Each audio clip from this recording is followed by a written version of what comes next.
Hi guys, welcome back to the Spurred On podcast. Obviously, it's international break, which means we're all bored to tears. But I thought what I'd do is a top 10 that involves internationals and Spurs. This is the top 10 international Spurs players of the Premier League era.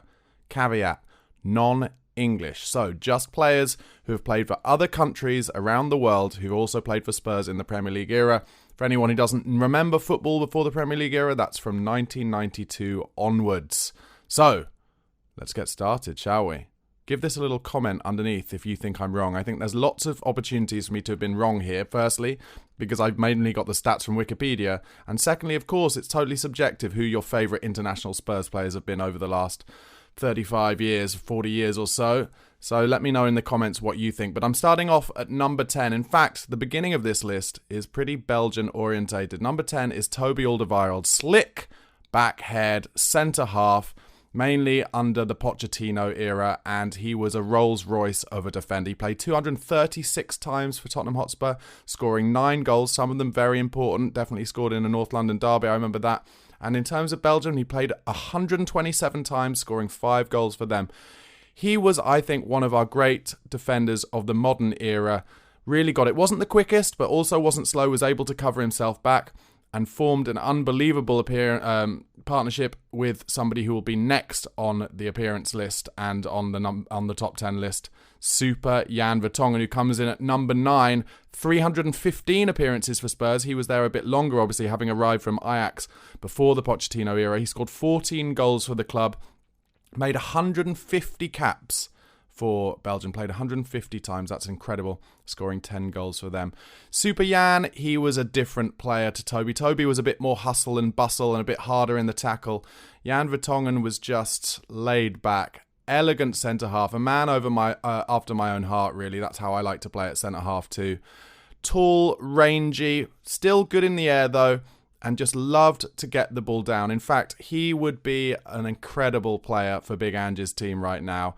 I think we've missed Super Jan Vertonghen and Toby Alderweireld since they left the club, but they've carried on playing in Belgium. Alderweireld even playing in the Champions League this season, having done incredibly for his team, I believe Royal Antwerp, last season. On to number 8, as I said, it's a Belgian beginning, Moussa Dembele, the man who all of his teammates said was the best player they ever played with and the first name on the team sheet if you were picking your five-a-side team.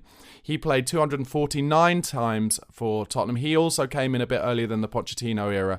He came in at Spurs actually having played attacking midfield for Fulham and was a very, very impressive creative player for them. Scored a goal on his debut, I remember, into the bottom right-hand corner at the Lane. But then, as Pochettino came in, he was the absolute linchpin in defensive midfield for Spurs. You couldn't get the ball off him. Everybody would bounce off him. I just remember so much watching Spurs in that era, in that kind of 4 or 5 year period, where Dembele would be maybe, 5 yards, 10 yards behind a player chasing for the ball and just knowing that not only would he have the pace to get there, but that he would knock him off the ball with his shoulders at the same time. Just an absolutely magnificent player. 10 goals he scored for Spurs. He's played 82 times for the Belgian national team and scoring 5 goals for them before he left Spurs to move to China to get one last payday before hanging up his boots. And another player who, let's face it, if he was in Big Ange's team, he'd be giving Yves Bissouma a run for his money, getting the ball off the back four, breaking the press, setting up chances for everybody else. At number 7, we're breaking away from the Belgians, Super Dutchman Rafa van der Vaart. Rafa, I would say, was one of the first examples of a big name player, a properly big name player in their prime that came to Spurs. There was Edgar Davids, who came in the Martin Jol era. That was a surprise, and obviously he was an icon. Edgar Davids was an icon. But Rafa was actually in his prime. He was at Real Madrid, and Daniel Levy on transfer deadline day had an opportunity to sign him for relatively cheap money. I think it was like £8 or £9 million. Gave that gift to Harry Redknapp, and he was a cult hero for Spurs. Loved to score in the North London derby. He played 78 times for Spurs. I know it's not that many, but I do think in terms of his status at the club and changing what the club was seen like, it's important to have him on this list. So yeah, 78 appearances, 28 goals, 109 appearances for Holland. People forget that. He played a lot for the Dutch national team, making it to a World Cup final as well, scoring 25 goals for the Dutch too. He was just a magnificent player, a real magician. Worked hard as well though, and scored a good penalty, had a wand of a left foot, just a brilliant finisher, and he was very important in that first Champions League run we had where we made it through to, I think it was the quarterfinals, maybe even against Real Madrid, where we lost 4-0 in that game at the Bernabeu. And obviously I remember Peter Crouch getting sent off in that tie as well. But Rafa van der Vaart, honestly, me and my best mate Ben, we love talking about Rafa. And also, whenever you see Rafa on TV, kind of commentating on Spurs games or punditing on Spurs games, he loves Spurs. He loves talking about us. I think he had a great time at the club.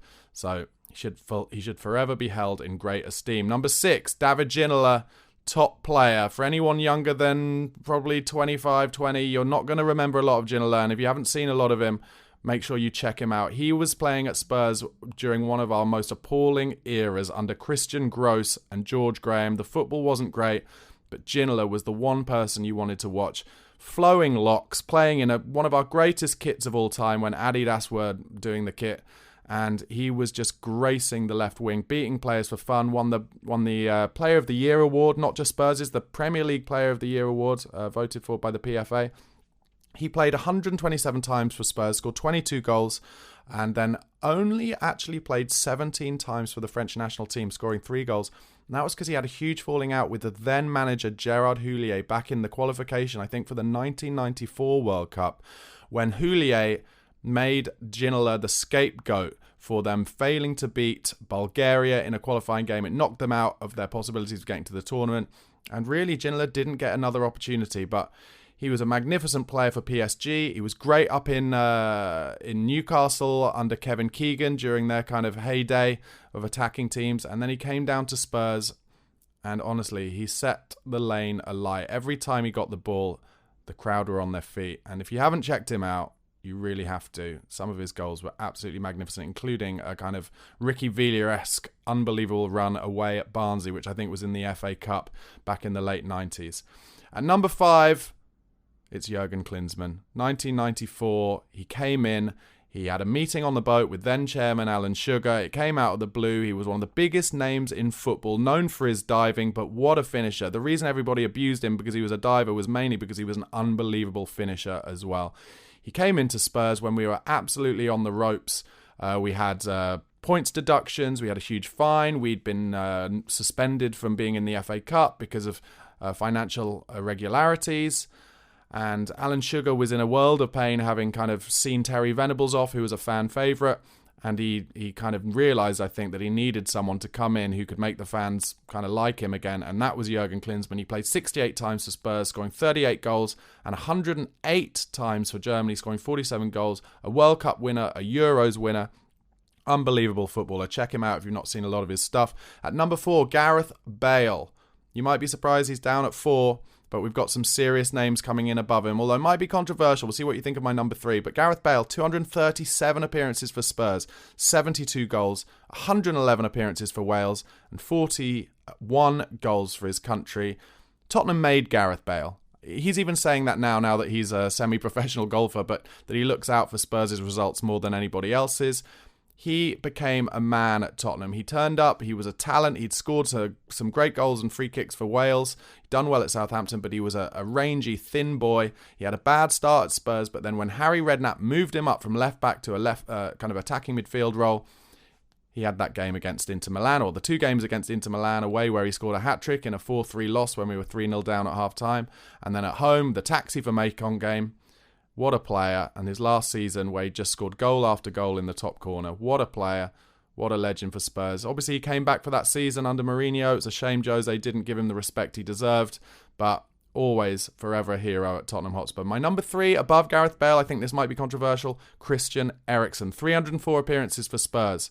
69 goals, 125 games for Denmark, and 40 goals. For me, Eriksen was the absolute key to Spurs under Pochettino. Everything creative came from him. He picked the lock. All the players knew he was the best player on the park, creatively anyway, and gave him the ball, and he just set up so many goals. Huge player for us. A huge loss, I thought, when he went to Inter Milan. A shame we didn't get him back when he was leaving Inter Milan to go to Manchester United.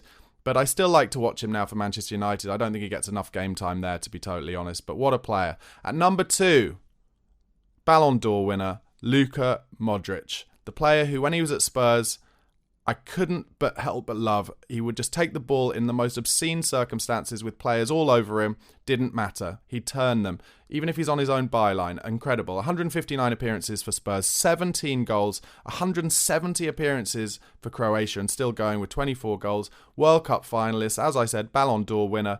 Maybe the most talented, technically, player that Spurs have had in the modern era. Unbelievable.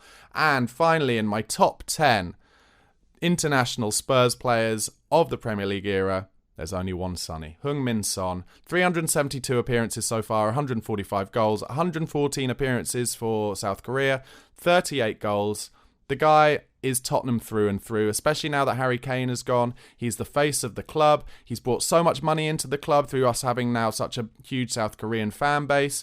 He's got a smile on his face. He's our captain. He's everything that Big Ange is all about since he's come in, and it's a joy to still have him at the club. He signed a new contract a couple of years ago. I say, tie him down, keep him there for life, make him a club ambassador. What a legend, what a man. Notable mentions, Hugo Lloris and Dimitar Berbatov. I only left Hugo out because of what happened. I think something happened at Newcastle where maybe he made his position at the club untenable and he chose not to leave when he had opportunities, and he's on 200 grand a week and not really in the squad. So that's the only negative that left him out. And Berbatov, the way that he chose to leave the squad, but my God, what an absolute joy it was to watch him. Anyway, guys, let me know what you think of my top 10. Who would you have added in there? What did I get wrong? Let me know in the comments. Don't forget, if you're watching this on YouTube, do check it out. And podcast, just type into wherever you listen to podcasts, The Spurred On Podcast, and vice versa. If you're listening on a podcast and you want to see it on YouTube, it's at Barnaby Slater _ on YouTube. Come on, you Spurs.